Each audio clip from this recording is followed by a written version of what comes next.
Yeah, I see there's no official chair for this meeting today, so I don't know what happened here. Um, but if we get enough quorum, I can volunteer to chair this meeting.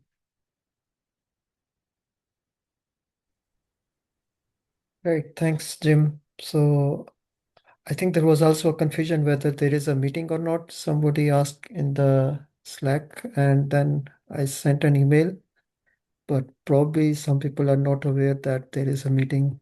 Okay. Yeah, I wasn't sure if we discussed cancellation. Uh, But as far as I understood, that was not this meeting that was cancelled. I think that was the, I'm not sure if, sorry, uh, I'm not sure if there was discussion about canceling this specific meeting last time, but I may be missing something. yeah, I don't see it in the notes, and I don't recall any discussion about it.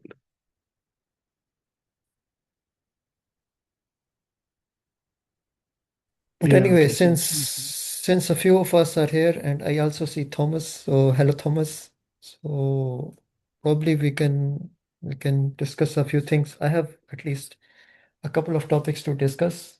So if there are no other topics, at least we can we can discuss those. That's what I propose, and others can have a look at the recording or discuss via list or otherwise reach out to me afterwards, probably.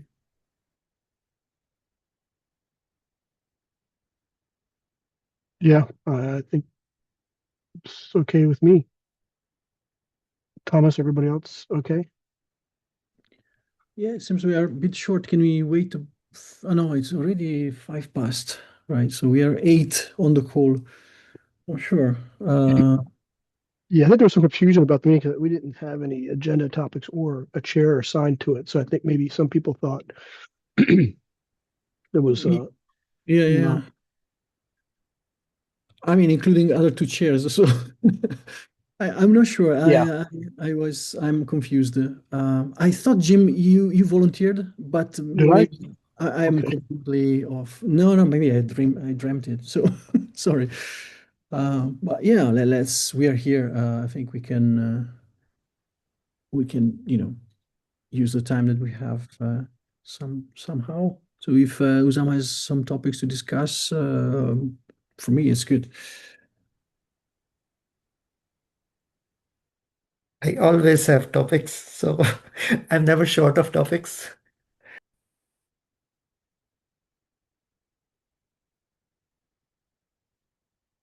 So do we want to wait a few minutes or Jim, Thomas, or do we want to start?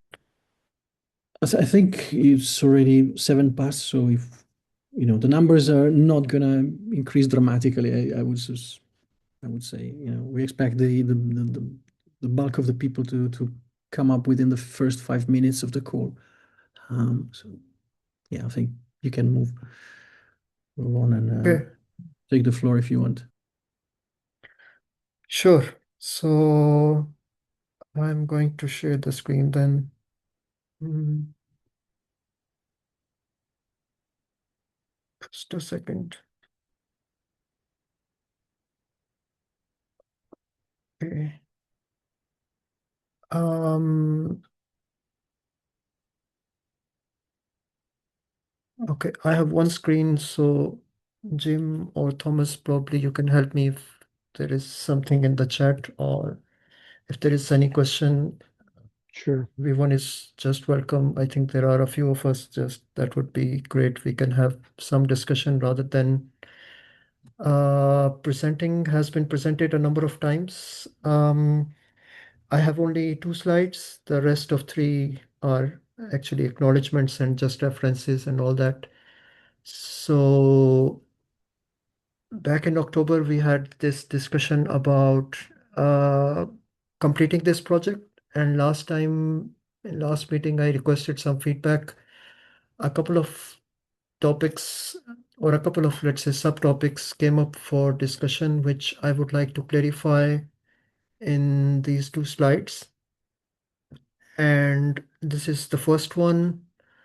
which is kind of describing the relay attack. There was also a lot of chat in the Slack of the SIG, basically about why this relay is possible and why it's not possible and all that. So I want to clarify a couple of things here, specifically um, from a TLS perspective, which is that this is the ATSC is the application traffic secret of the client. HTSC is the handshake traffic secret of the client.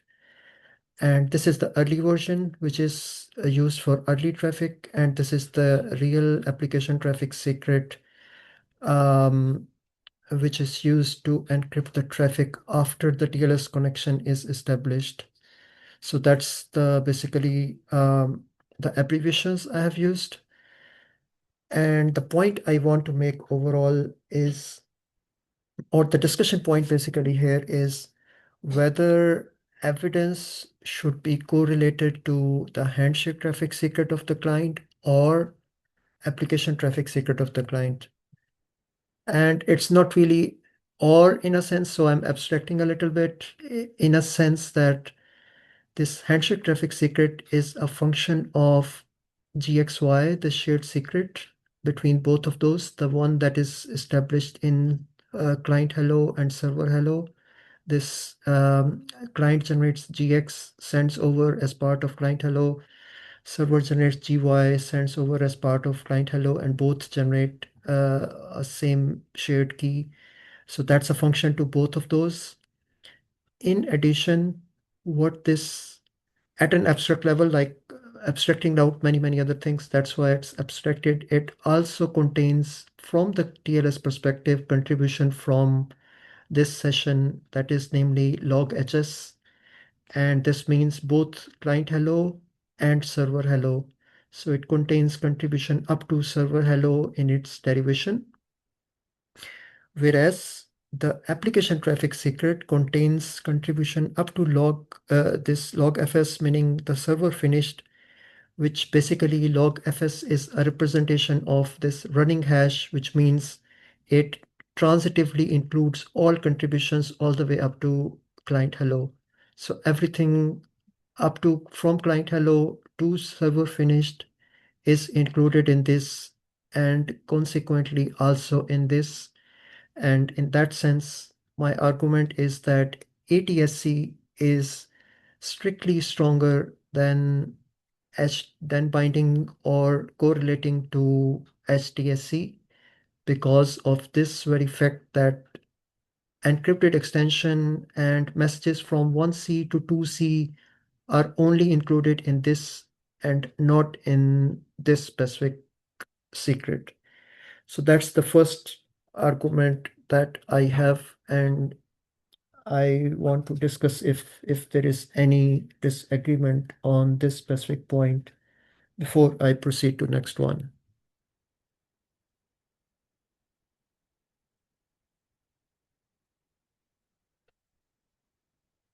Okay, sounds all good. So Usama, you're saying it has a stronger binding because it includes the transcript for the certificate exchange compared to HTSC? Right, compared to HTSC, which will only include the first two messages, meaning only the key derivation, it will also bind it to certificate verify, finished, and encrypted extensions. In particular, certificate will contain that identity of this specific server, which is not in HTSC, rather in ATSC. And also the finished message contains the how's it called, like I forgot the word, that is the key agreement of both, that the both parties, client and server, have seen the same handshake, that they agree up to the final message.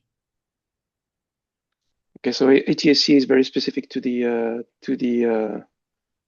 server because it contains basically a server public key, the identity, as opposed to ATSC is, but HTSC is not. Okay. Right. I think I agree with the fact that the binding is stronger. Yeah. Sure. Thanks. Any other comments or questions or thoughts on this one?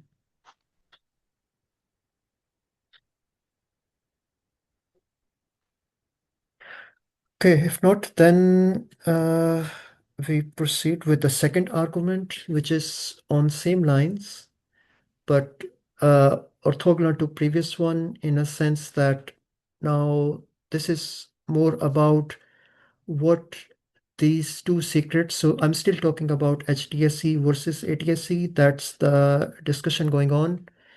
And here I was on the previous slide, I was arguing more about which one is stronger and what components that is made up of or how it is derived internally in the TLS protocol.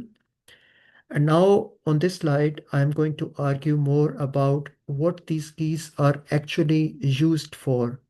What's the usage in of these two keys in the actual TLS protocol? So the thing is that the HTSC basically is from the client perspective. That's why there is a C at the end. Handshake traffic secret of client and application traffic secret of client. And this HTSC, not directly, but a derivative of this key derived from this secret is actually used for encryption of this message finished.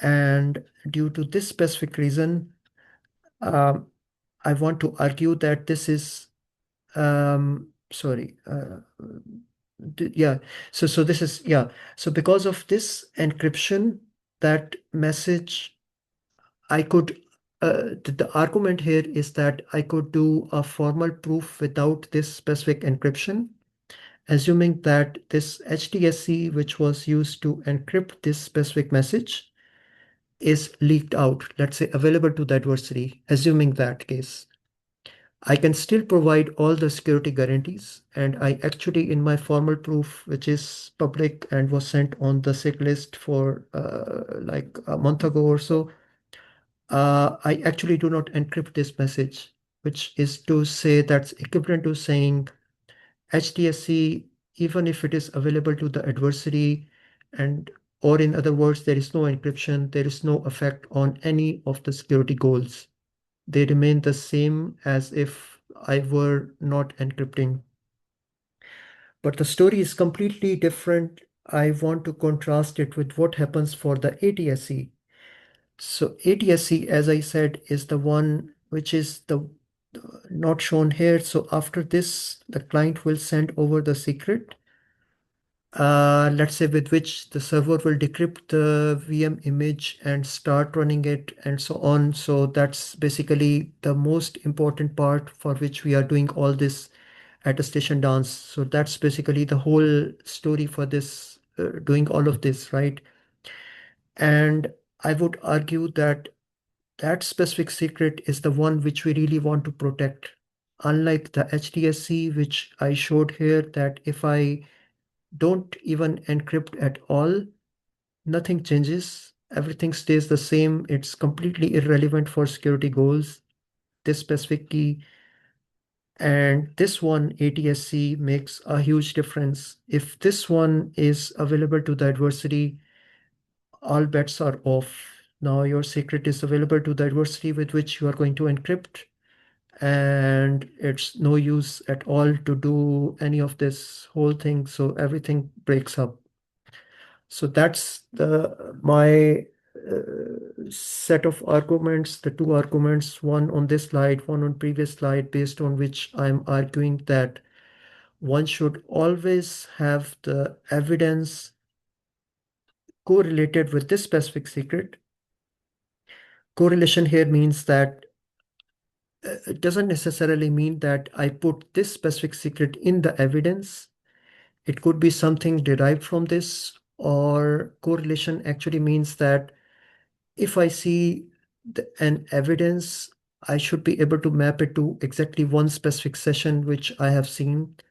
So this is from a formal perspective, the definition of correlation, that if I see two evidences, can they be mapped over to the same handshake? If that's the case, it means that two handshake two different handshakes are basically using the same evidence, and that's basically a indication of a relay attack.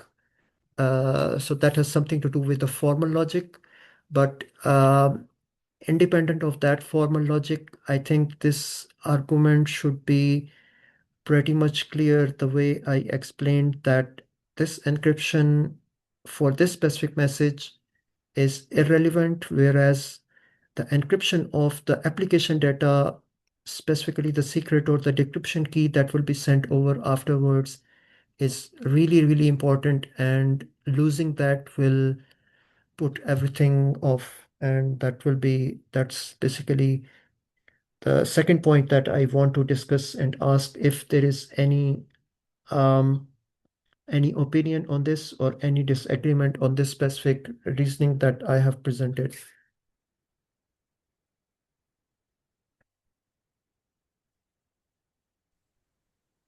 So I think I'm trying to understand why. Like I understand what you're saying on the second slide. I'm just trying to understand how this relates to the binding. Because losing or exposing HTAC or ATHC seems somewhat orthogonal to binding in general, especially if you're, as you're saying, you're not explicitly using either ATHC or HTAC as the binder. I'm not sure what the security properties of HTAC and ATHC or their relevance overall, why that matters. Right. So I'm trying to rephrase your question. You're asking that what does my reasoning on this slide 2 has got to do with design of a binder, how a designer will be, how a binder will be designed for binding, channel binding. Is this roughly correct or I think phrasing so. of Yeah, the? yeah. I'm trying to understand why it's relevant that either of those two things are either relevant or not to the security goals of, I guess, a TLS handshake. Um, I don't see it written down, but I guess the security goals you write down there is security goals for the handshake itself or for the TLS connection. So from my perspective, basically, so I presented in many SIG meetings, so that's why I didn't repeat the security goals. Particularly, I think it was October, some meeting there I presented in detail. Anyway, so here I'm talking about security goals of attested TLS versus the standard TLS protocol. And the way I divided it is like remote attestation goals, TLS goals, and composition goals. So more specifically here, I'm talking about the composition goals. And yeah, so that's what I mean by security goals. I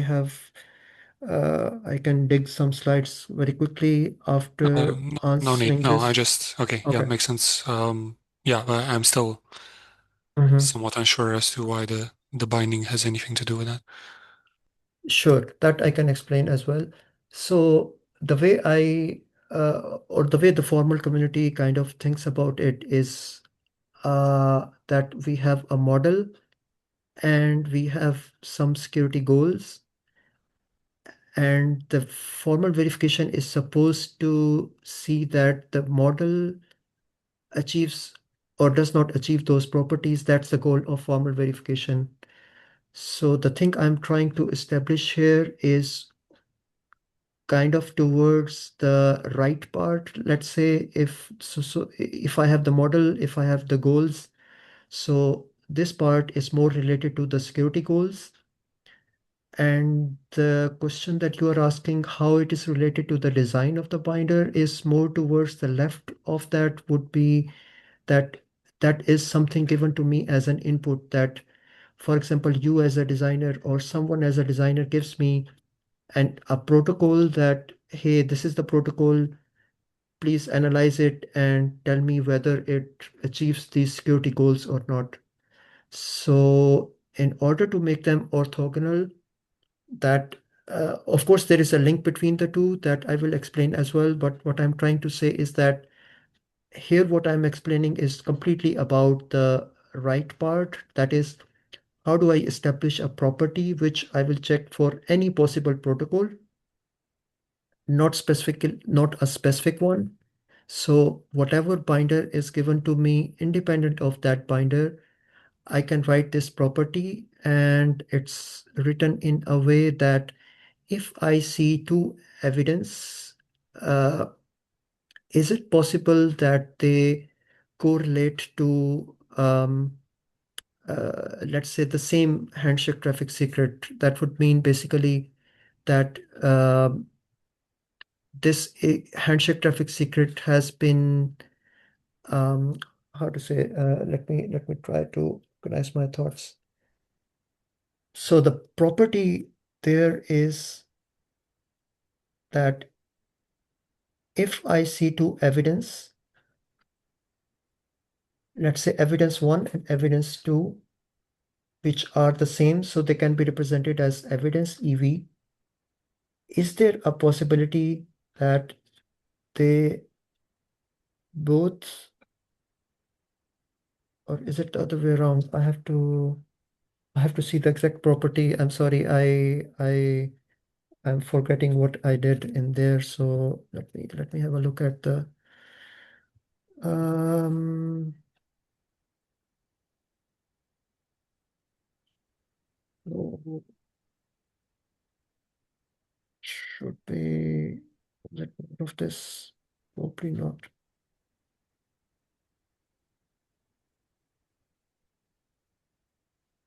Okay, no, it's not here. Just a moment. Let me share another thing.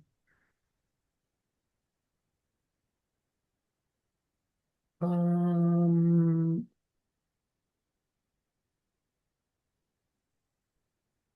I think this was after of this. Yeah, it's not in there. Just a moment. Oh,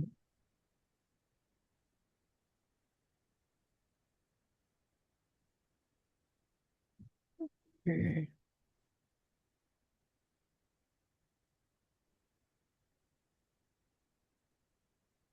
Mm,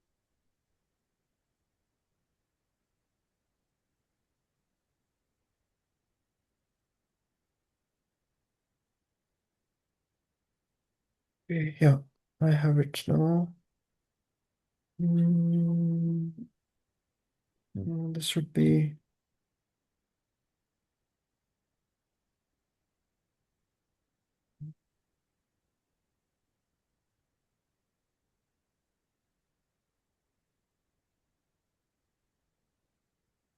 Okay, I'm sharing screen again.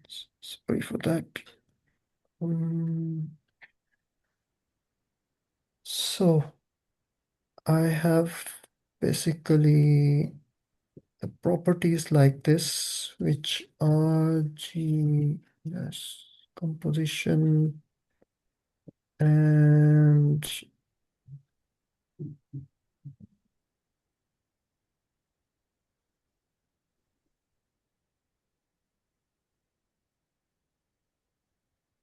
this DLS, that's DSC.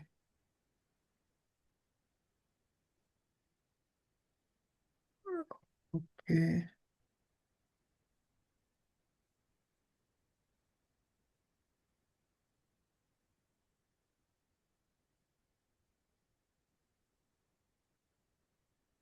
Did I use some other variable? Sorry, I have to search a little bit for it.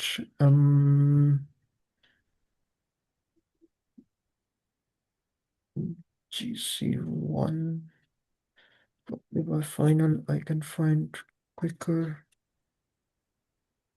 Yes. This one, for example. Yeah, this is here. Sorry. Yeah, I was a bit confused. Maybe I was just running a specific property, so I was confused why they are all commented. So just to save time, I think I commented out others anyway. So this is the property. For example, I'm saying that if the client and the server, for instance, I can put it together with this. This is what I'm saying. I'm saying that if the client here and the server both have the same evidence, is it possible that they have, I'm asking Proverif to give me an instance in which they are having same evidence, but are different. KCH is a key derived from this key. So that's what I'm asking it to say. Is it possible to have the same evidence between two endpoints, client and the server, but with a different HDSE value? So that's basically, I'm saying that KCHE1 and KCHE2, but they are both the same. So counterexample to this would be a case where they are not the same. So does this show you the relationship of the query, and the model will be separately written, which is to say that model will say how the binding is done, and it will show its correlation to this specific property. Does that clarify your question? So what I understand from this is that you're trying to figure out if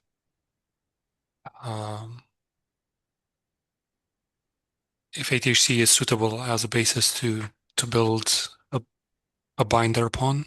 Is that roughly right? As in, it's something that you can use to correlate maybe between the two endpoints to make sure that if evidence was indeed bound to something derived from ATHC, then you can tell that the evidence as well is shared and was not relayed or something like that.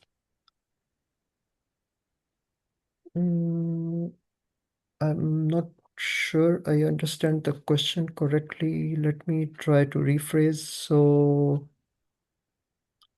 basically the two properties that I show here, like KCH is a key derived from HDSC, and KC is a key which is derived from ATSC. So they are directly showing a relationship with this. So it's easier to explain HDSC rather than saying a key which is derived from it. So that's why I write abstracted on this specific slide. So for the purposes of this discussion, you can think of HDSC as KCH and ATSC as KC.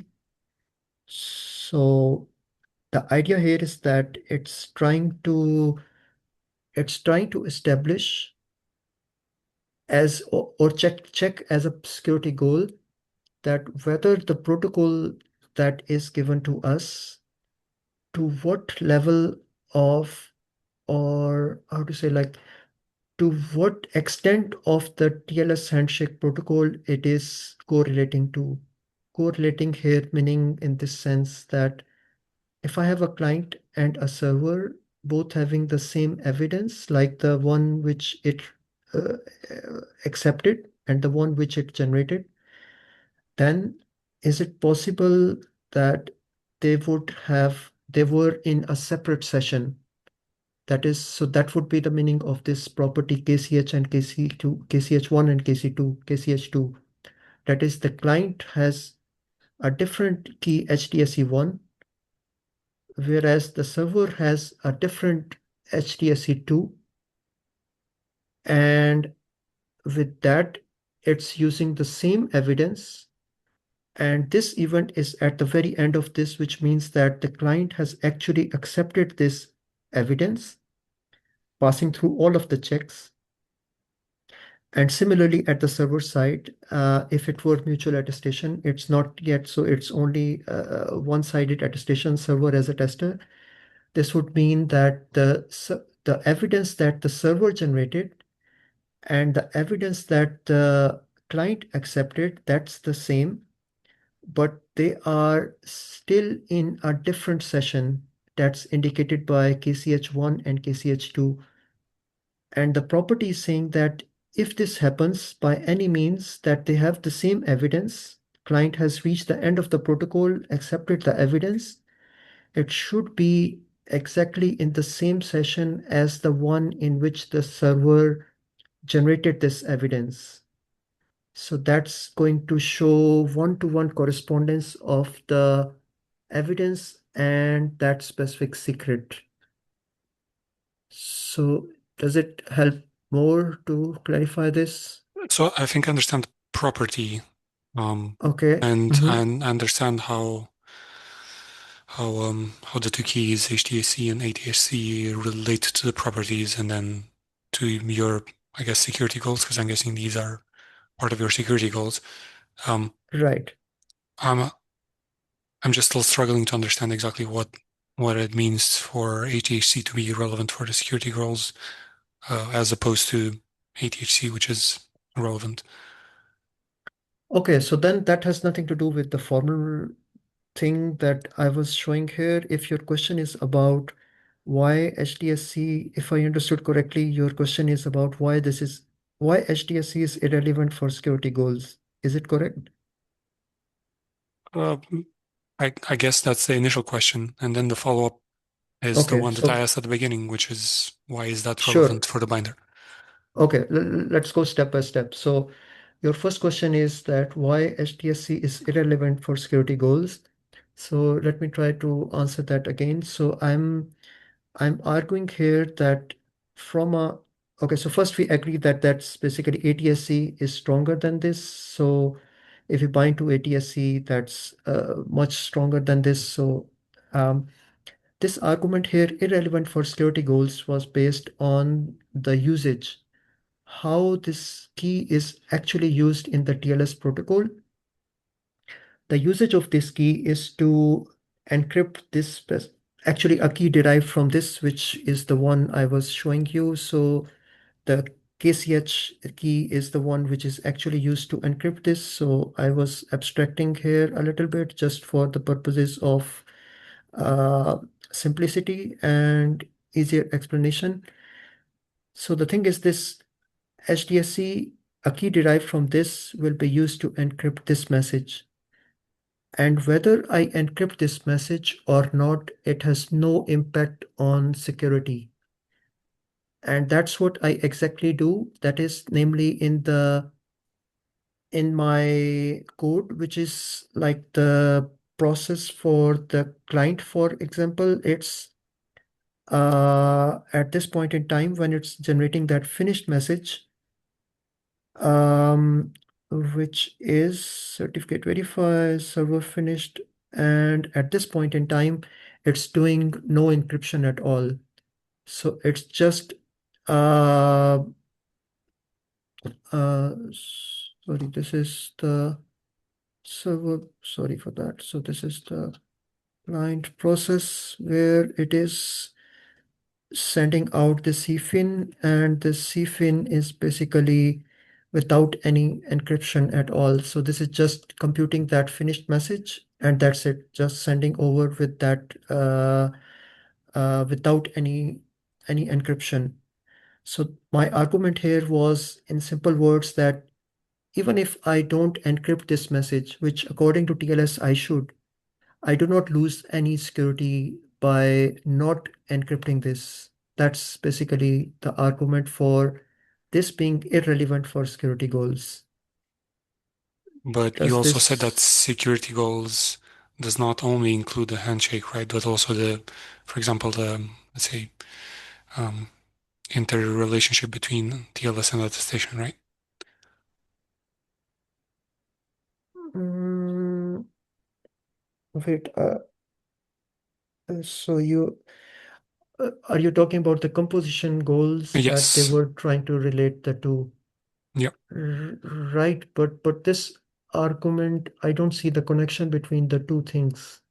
So um, that argument was to say it's formally an approach that we have adopted for verification because what okay, let me explain that first. So then before coming back to this one, so what people do in the formal analysis is they say either they abstract completely TLS protocol completely out of the picture. They say, hey, we sent this nonce, we get back an evidence, and then we send over the secret if that nonce was, if that evidence was correct. And I'm here arguing that without the TLS protocol, you cannot actually argue like that. It's they are just assuming that there is a secure channel already, and doing attestation on top is much likely to be post handshake what they are modeling, but it's not precisely correct that to do it like that, any proof. So what we did was a different that we said we will model all the TLS protocol, which people don't model. And then because also for intra handshake, it's really important, as you can imagine, to have all of these details. Without that, it's no use to argue on the security. And here the argument is whether, so the goals thing to divide it into remote attestation goals, TLS goals, and composition goals is different from the thing that I am arguing here. And this is more specifically that basically is to say that I have kind of made an approach that sub-protocols, if I have two different protocols, I want to preserve the properties of the sub-protocol A, sub-protocol B, and then have some kind of binding between the two. That binding I call as the composition goals. That is, I have sub remote attestation goals, TLS goals, and then composition goals. And this part is specifically saying an orthogonal thing uh, which can be proved orthogonally to all of that, and completely a TLS property, which is to say that from TLS perspective, it's irrelevant whether I have this encryption for this message or not. So it's more to do with TLS specifically, uh, rather than a tested TLS, so to say. So does that apply only to the irrelevant line, to the line with the reds and not the line with blue, so the relevant? Or does that consideration apply to both? Red and blue, you mean this one? Yeah, so is that the same case? Because I was trying to convey that earlier, but so the security goals you mean on that line, you're also thinking primarily about the TLS security goals, not about the combined security goals or more broadly. It's a bit difficult to say because I mean it's not precisely TLS because as I said, for attested TLS goals, I can think of, or maybe I put up some slide. Let me find something that might be easier to explain. Sorry, um I think I presented just last week. This one would be maybe easier to kind of discuss this because otherwise it will be difficult to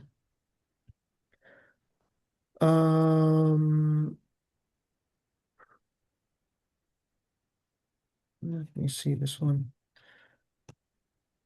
So basically, when I'm saying that this is attested TLS goals that has remote attestation goals, right? TLS goals and composition goals. Mhm. So if I kind of place the attested TLS goals at the top, I'm trying to preserve the properties of remote attestation, also of TLS, and in addition, the composition between the two. So when I say they're irrelevant or relevant, that's basically this internally that's a TLS property, but since that is used for attested TLS, like attested TLS properties divided into three, so it applies to both.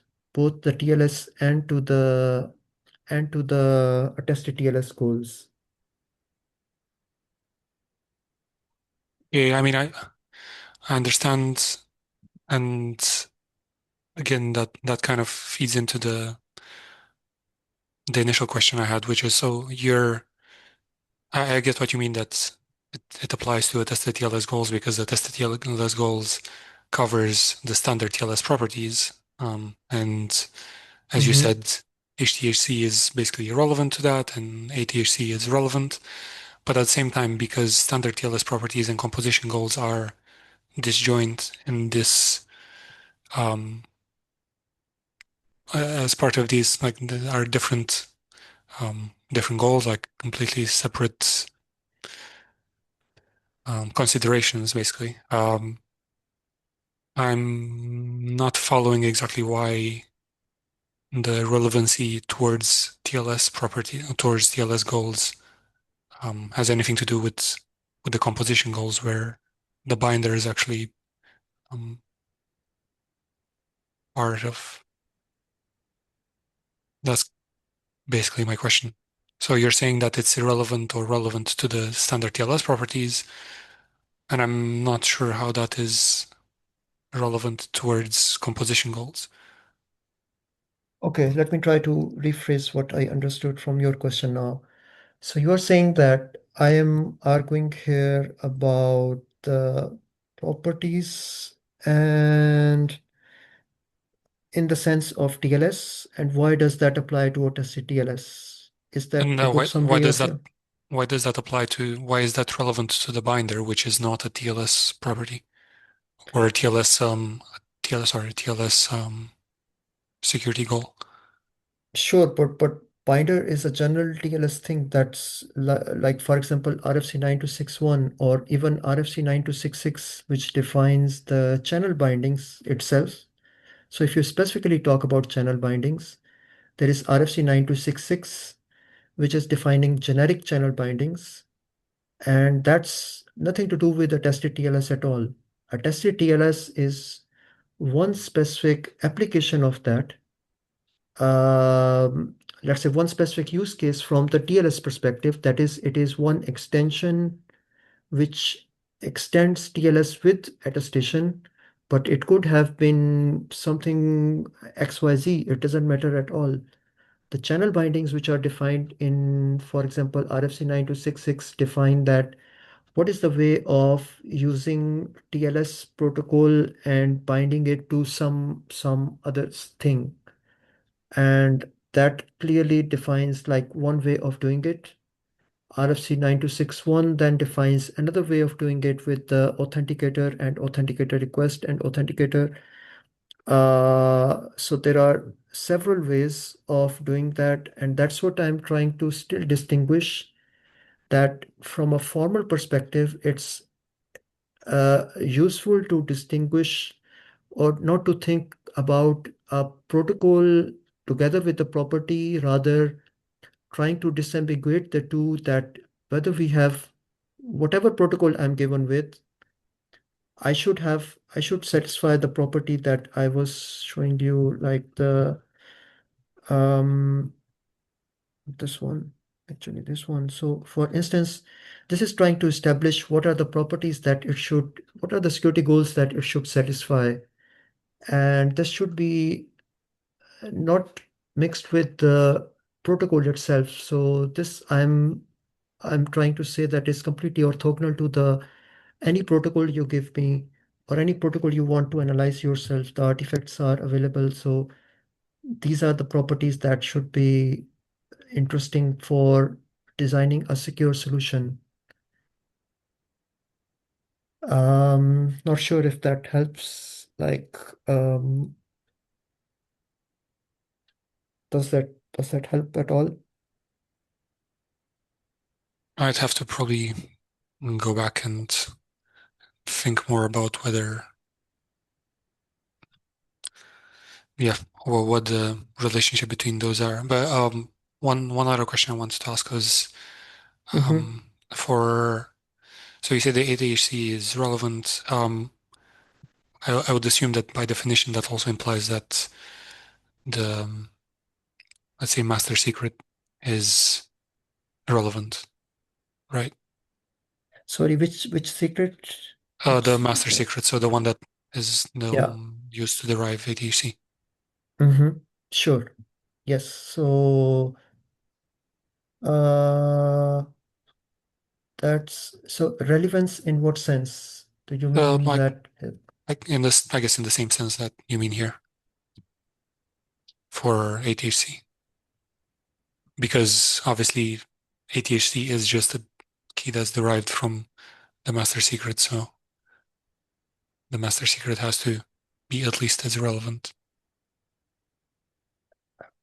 Right. So, mm, so here, let me try to clarify. So I think what you are thinking about is still more on this side of the picture, which is to say, I probably need to rename the titles of the two slides, which is this is.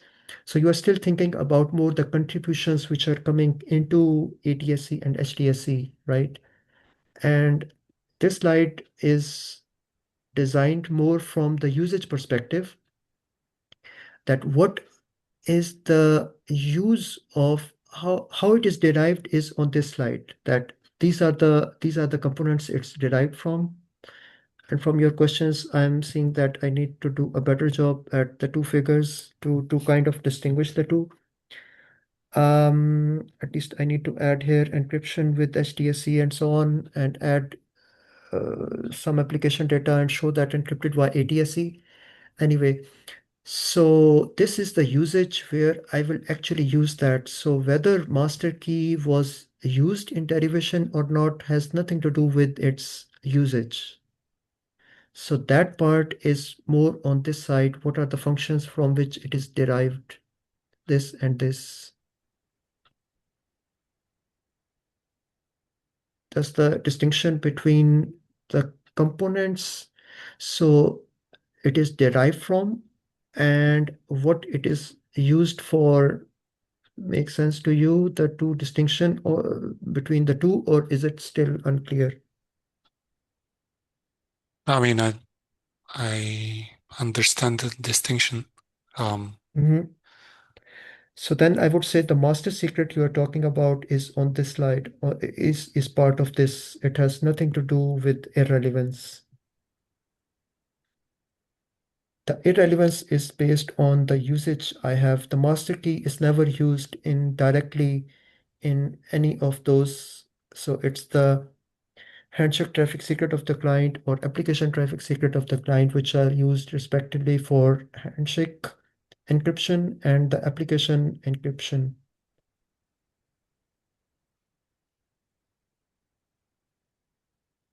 I don't know, in my head it's kind of difficult to differentiate between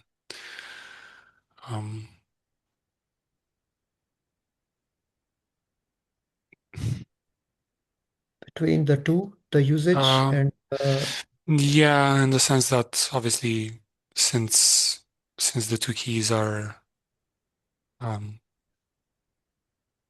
basically just different uh, context dependent derivations of a specific key, obviously they're the key they're derived from and its protection, for example, or security properties are also relevant. But yeah, it's kind of murky to but you try will to.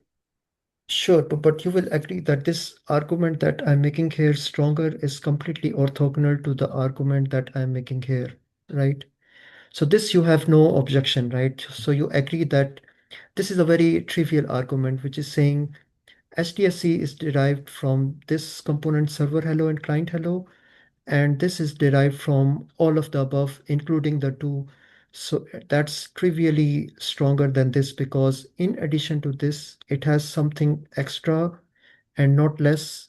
So that's trivially the case that ATSC is stronger than HTSC if I were to do any kind of binding, right? So any kind of correlation, any kind of binding, this you agree, independent of what it is used for, right? Sure, yeah. Okay, so then, so at least we agree on that. So here is the purpose of that key. Let's forget about all of this. I am now thinking that I should have removed this actually for this specific argument. This function doesn't matter at all. Let's say there is a key which is used for the encryption of the handshake messages. And there is another key which is used for the application traffic at the end of the whole this attestation dance, which it's gonna send one secret with which the server will decrypt that and start running the VM, right? That's the most important part. And the reasoning here is that let's think about the case that HDSC is leaked, right?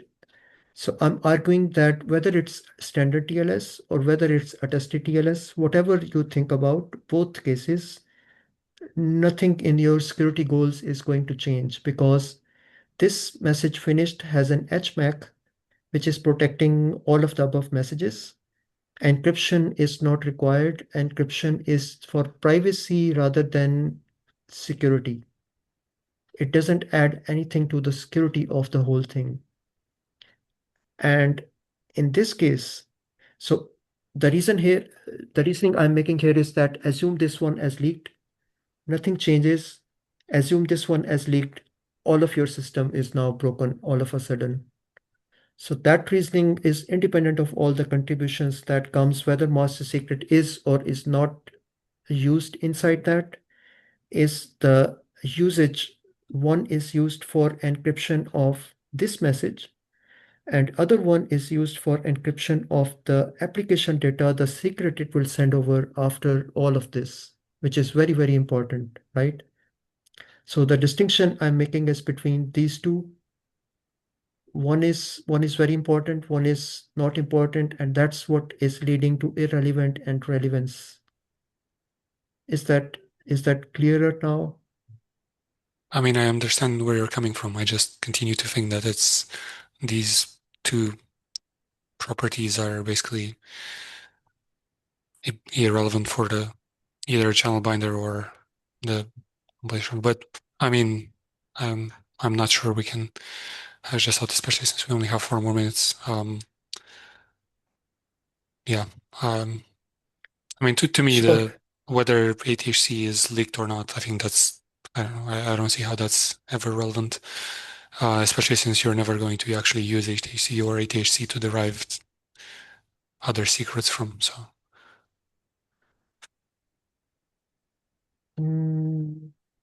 Okay, we can continue on the list if you want. I think it's pretty much clear, this argument, at least to me.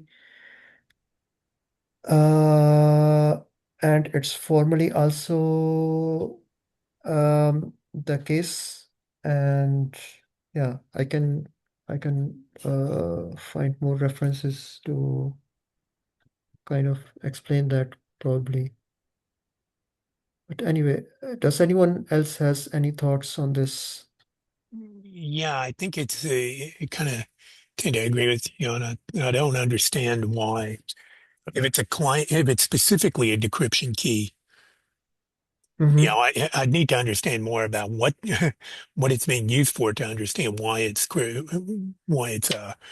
that it be protected because there are other applications that use like inverse public key encryption that don't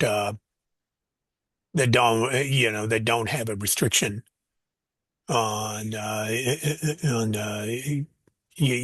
leaking of the decryption key. So I mean, wouldn't it really may be more based on the usage uh, to say whether it's really security sensitive to protect it? No, I would say whatever the usage is, ATSC is always internally, if you are based on TLS 1.3, this is internally always used to encrypt that application data. Actually, a key derived from this, not this one directly. So the key I was showing in the artifacts, basically a key derived from this is used there. And here I'm using a bit of an abstraction to kind of raise the level for explanation.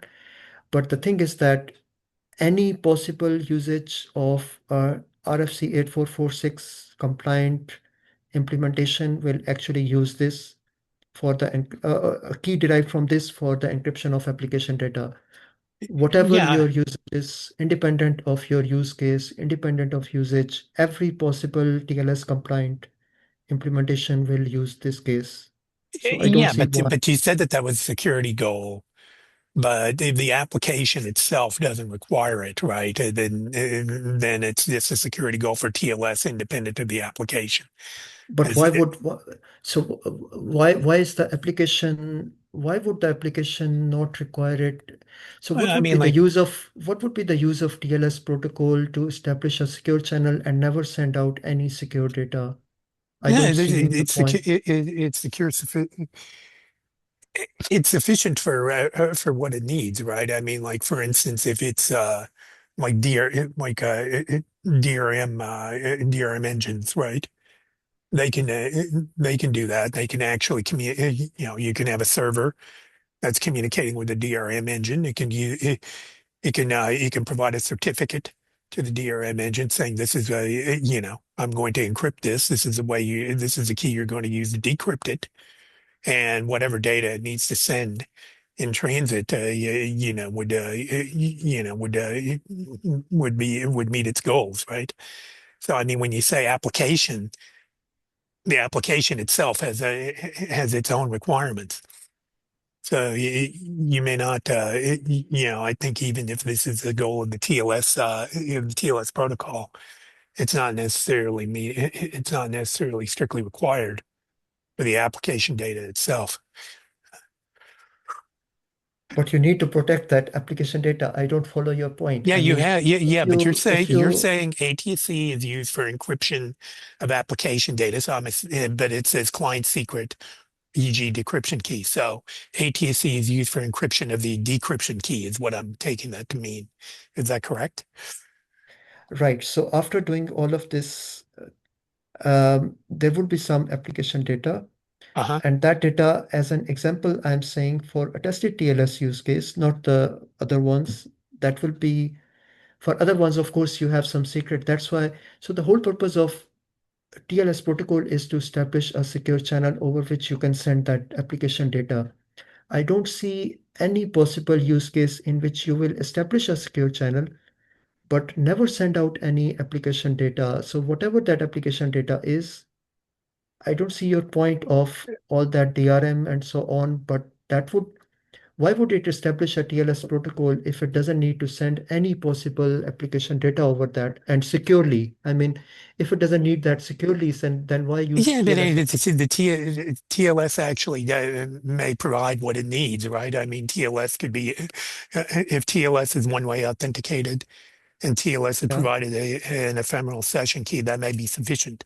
You don't need to do any additional encryption for the application data. But that ephemeral key, that is, you mean the GXY, that's never used for, that's not the key that's used for encryption. So that's just an internal artifact which is used for the two to agree on that they have the same session. It's always either a key derived from ATSC, or if you send an early data, which you can also send, that is encrypted by the ATSC0, which is shown here, and which is even worse because it has only contribution from the client. Are we talking about like TLS 1.2 or 1.3? Or are you talking about No, no, something? no. Yeah. So the messages I'm showing is only for TLS 1.3. I'm not talking about TLS 1.2 at all. And from standardization perspective, that's very clearly written that we will only support TLS 1.3 in the seat working group charter. So, and the messages here are only Mm. applicable for TLS Okay, got it. 1.3. What I was referring to is TLS 1.2, and I mean we live in a Ah, TLS 1.2 world. So okay, yeah, all right. no, I think TLS 1.2 should actually be over. So that's basically, it's not gonna support that post-quantum and so on. So there are very good reasons why people should start shifting to 1.3. Anyway, so this is all just to keep the scope in mind. So this is all related to TLS 1.3, and all arguments I'm making here are only for TLS 1.3, which is also the scope of the seat working group. Okay. Right. Any other thoughts from anybody else? No, just a time check. We're a few minutes over. Oh, okay. Then thanks a lot, everyone. That's Yeah, thanks, I Sama.